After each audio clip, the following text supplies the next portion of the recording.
خواب میں بات کرنے کی تعبیر۔ بات اردو میں کرنا، استطاعت زیادہ ہوگی، تعلیم پائے گا، عزت حاصل ہوگی۔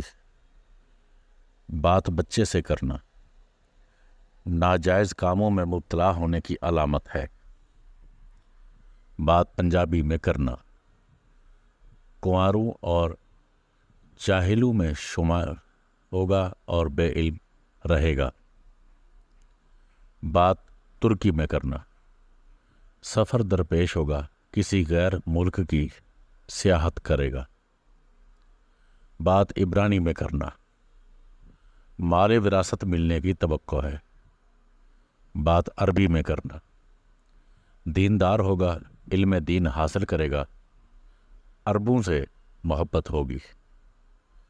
بات کسی پرندے کی سننا، میراث عظیم پائے گا یا ایسا عجیب کام کرے گا جس سے مشہور ہوگا۔ بات ہندی میں کرنا، حساب دانی میں کمال حاصل ہوگا، سود کھائے گا، ہندو قوم کا ساتھی ہوگا۔ بات یونانی میں کرنا، علم حاصل ہوگا، کسی غیر ملک کی سیاحت کرے گا۔